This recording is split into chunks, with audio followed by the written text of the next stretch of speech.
Deus está presente. Viva Jesus em nossos corações para sempre. Bom, os especialistas da área de psiquiatria explicam que a maneira como nós nos vemos, enxergamos o mundo ou a nossa confiança nas pessoas, são abaladas ou reviradas por um evento, esse estresse pode virar um trauma. E do ponto de vista médico, o acompanhamento psicológico, psiquiátrico se torna indispensável. Agora, qual é o papel da espiritualidade ecumênica no enfrentamento de um trauma emocional? É sobre isso que a gente vai conversar hoje, respondendo às dúvidas da audiência que chegaram sobre esse assunto. O WhatsApp para você trazer também a sua dúvida sobre esse ou sobre outros temas do seu interesse é código de área 11 99 831 8195. Você também pode deixar a sua pergunta nos comentários do canal da Religião Divina no YouTube, youtube.com/Religião de Deus Vídeos. A nossa convidada hoje é a pregadora ecumênica da Religião de Deus, do Cristo e do Espírito Santo na cidade do Salvador, na Bahia, responsável pelo Ministério Nordeste da Religião do Terceiro Milênio, Irmã Andréa de Jesus. Seja bem-vinda, Deus está presente. Viva Jesus em nossos corações para sempre. É uma alegria estarmos aqui e aprendermos com Jesus, sobre as suas orientações importantes para esse tema também relevante para a saúde emocional e espiritual de todos nós, Bom, Irmã Andréa, a gente começa então com a pergunta de um ouvinte ou telespectador que preferiu não se identificar e assim nos escreveu. Desde pequeno eu sinto muito medo do mar. Esse pode ser um trauma que eu tive em outra vida e carrego comigo até hoje? Como a espiritualidade pode me ajudar a abandonar esse trauma nesta vida? Bom, obrigada por sua pergunta. Pode ser que sim, pode ser que não. Nós carregamos em nosso espírito impressos as experiências das vidas anteriores, sim. Nós acreditamos a partir de Jesus na lei universal da reencarnação, na lei das vidas sucessivas, que nos dá inúmeras oportunidades para nossa redenção, nosso progresso, nosso aprimoramento espiritual. Então é possível sim que a gente traga lembranças tanto boas, vividas, quanto não tão boas assim, que ficam marcadas em nossa consciência espiritual. Então, assim como a gente lembra de lugares, puxa, eu acho que eu já passei por aqui, eu já estive aqui, embora nesta vida, nesta existência, você nunca foi àquele lugar e vai pela primeira vez, mas se sente em casa. Como também você se identifica com alguém, um amigo que surge na sua caminhada, quando você percebe afinidades, não só dessa vida de outrora, com os seus entes queridos, com as pessoas que se relacionam com você. A exemplo do Evangelho de Jesus, quantas vezes Jesus chamou ali os seus apóstolos que não tinham convivência com o Cristo, e ao ouvir a voz de Jesus, eles atendem imediatamente o chamado do Mestre e passam a segui-lo, sendo ali seus discípulos, seus apóstolos. Então, a consciência espiritual se lembra daquele compromisso. Então, assim como lembrarmos-nos de coisas boas e de compromissos espirituais, há também a possibilidade de aquilo que nos causou dor e traumas emocionais também, até físicos, que ficam no perispírito, que a gente traga para as existências seguintes. Mas também pode não ser, pode ser alguma lembrança sua, algo que aconteceu na sua infância, ou que você viu, ou que você escutou alguma notícia sobre, relacionada ao mar, e que você não se lembra, mas que está ali impresso, na sua memória. Então é preciso investigar isso, se isso realmente impacta na sua vida hoje, se o medo do mar te tira a saúde, te impede, por exemplo, de estar no momento de lazer saudável, ou mesmo você precisa fazer atravessar o mar para trabalhar, se isso é necessário para a sua sobrevivência, para a sua existência, porque, por exemplo, aqui em Salvador, muitas pessoas moram na ilha de Taparica, e trabalham em Salvador, e vice-versa, então precisam atravessar o mar. Então, neste caso, precisarão aprender a lidar, caso tenham pessoas que tenham medos e traumas, Então, precisa investigar. Se isso atrapalha a sua vida, se esse medo faz com que você paralise, é preciso sim buscar orientação, acompanhamento, inclusive psicológico, e do ponto de vista espiritual, meu irmão ou minha irmã não quis se identificar, buscar a aproximação dos espíritos de luz para ir limpando o seu coração e aproximando de você a certeza e a convicção do amparo espiritual, porque o que aconteceu em outra vida não quer dizer que vai se repetir agora. né? É claro que a gente não pode se colocar em situação de risco e de perigo, precisamos buscar a proteção espiritual e nos cercarmos de todos os cuidados. Mesmo, por exemplo, mesmo quem sabe nadar, é recomendado que tenha respeito, cuidado e atenção ao entrar no mar, né? Mas a gente precisa buscar todos os cuidados e o amparo espiritual é imprescindível para isso, para que nos aproximando dessa e nos entendendo próximos desse amparo espiritual que não falta a ninguém, saber lidar com esses receios, esses medos, essas angústias. O Papa vai nos dizer em suas pregações e publicações que o medo não é bom professor para nos ensinar a vencer coisa alguma, né? Então afastar o medo é muito importante se isso tem paralisado a sua caminhada, a sua trajetória. E a prece é um instrumento fundamental para que você se aproxime desse amparo espiritual, para que você cada vez mais tenha certeza de que não está sozinho, para vencer suas lutas, seus medos, suas dúvidas, né? E conversar sempre com o seu anjo da guarda. E eu dedico ao seu coração, para encerrar, esse ensinamento do irmão Paiva, que vai reforçar justamente a importância da oração. Ele diz assim: a prece revigora a nossa vigilância e nos impulsiona ao trabalho. Dela vem toda a nossa fortaleza. Então, orar para que você possa agir no bem, tomar as providências necessárias para vencer o medo, se informar sobre, buscar orientação psicológica, se isso tem paralisado a sua vida em setores da sua existência, e continuar fazendo o seu trabalho na prece, na oração, se sentindo e percebendo cada vez mais protegido e amparado por Deus. Perfeito.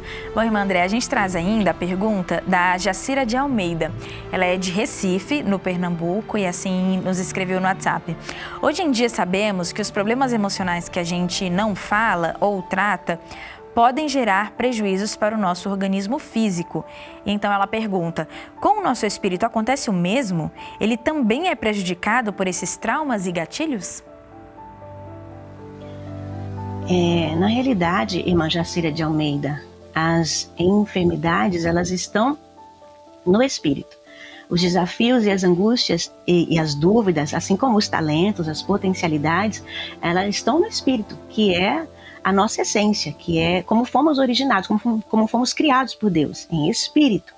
Então, vamos tomar como exemplo, quando o corpo físico transpira, quando ele sua, acaba molhando a roupa, né? Mas quem transpirou foi o corpo, mas acaba passando para a vestimenta. Com o espírito é assim: ou se você tem uma ferida não cicatrizada no seu corpo e por um acidente você bate em algum lugar, aquela ferida abre de novo e sangra, sangrando o sangue vai passar para a vestimenta. Então é assim que acontece. O espírito, quando ele está enfermo, né? Quando ele carrega ali dores, traumas, angústias, dúvidas e questões que não foram trabalhadas, né? Vencidas, compreendidas, elas fatalmente, carregando aquilo por anos, meses, aquilo adoece o espírito de forma que aquela enfermidade, aquelas questões passam a reverberar, a repercutir no corpo físico, que é a vestimenta, do exemplo que demos, né? A roupa. O corpo é a roupa que veste o espírito para uma encarnação, para uma trajetória na Terra. Então, é claro que não estamos dizendo aqui, então vamos descuidar, vamos cuidar do espírito e o corpo, não. Porque se o corpo tornou-se enfermiço, é porque já atravessou, né, do espírito e está causando impacto na saúde emocional e até física daquela pessoa que está atravessando fortes dores, né? Muitas angústias, muitos desafios, ela não está sabendo lidar com isso de maneira que aquilo passa a causar impacto na sua saúde física e emocional. Então é preciso tratar os dois elementos, o corpo físico e o espírito. Então, buscar o acompanhamento espiritual, material, com o psicólogo, com o psiquiatra, se for o caso, cumprir todo o tratamento médico, mas imprescindível, ao lado disso, imprescindível, cuidar do espírito, cuidar da alma, porque é onde reside a solução de tudo. E o irmão Paiva vai dizer sobre isso no seu artigo O Espírito é o Fundamento do Universo. Eu queria trazer aqui para todos nós. Ele diz assim, em determinado momento neste artigo: ora, sabemos que a grande verdade que a ciência humana começa timidamente a vislumbrar consiste no fato de que o fundamento do universo não é material, mas espiritual. Brevemente, todos compreenderão que o espírito, energia inteligente, é a verdadeira sustentação de tudo. A criatura de Deus, ele vai dizer mais à frente, quase no final do artigo, ele vai continuar ensinando. A criatura de Deus não é somente corpo, é apenas passageiramente corpo e eternamente espírito. É vital que sigamos passo a passo as instruções do Cristo.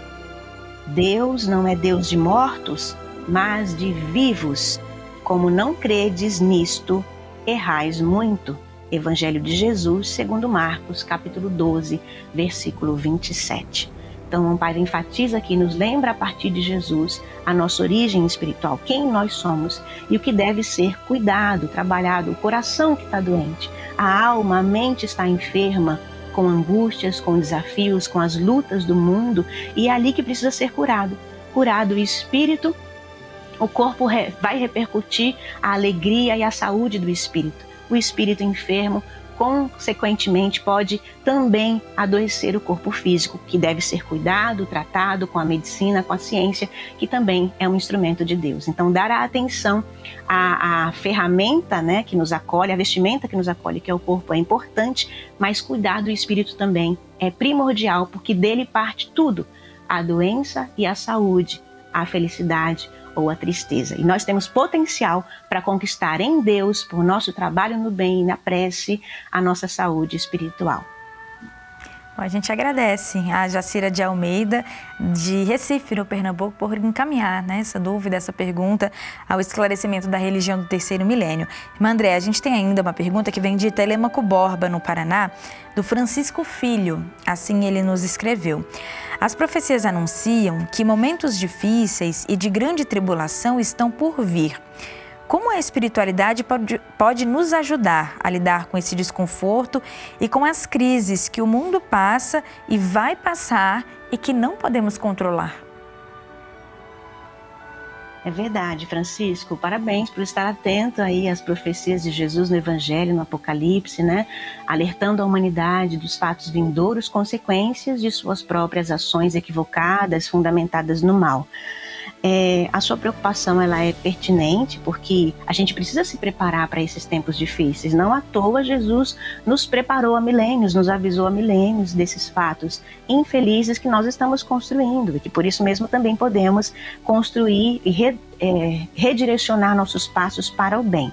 Mas o que foi semeado precisa, vem aí a consequência do que nós semeamos no mal há tanto tempo, coletivamente e de forma individual também.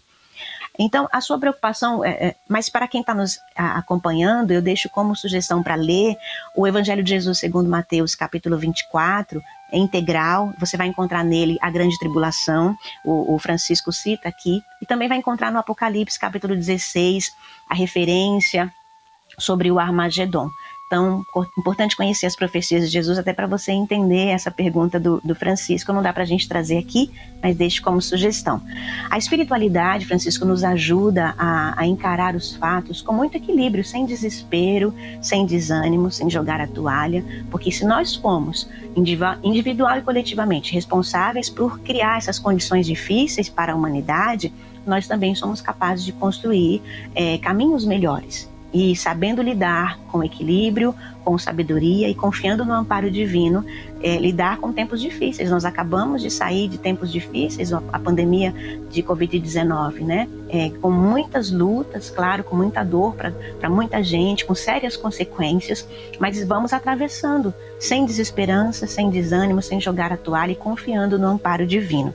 Eu trago aqui para nossa reflexão da revista Jesus Está Chegando, edição 172, página 22. Irmão Paiva escreve no editorial: tomada de posição espiritual pela fé, convocando-nos à perseverança no bem. É um comportamento orientado por Jesus. Ele vai escrever assim: que os cristãos do novo mandamento, na terra e no céu da terra, prossigam no cumprimento da imensa responsabilidade de renovar o imprescindível apostolado da oração e da vigilância, consoante determina o Divino Pastor em seu Santo Evangelho, segundo Marcos, capítulo 14, versículo 38, e Mateus, capítulo 26, versículo 41, ele cita agora as palavras de Jesus.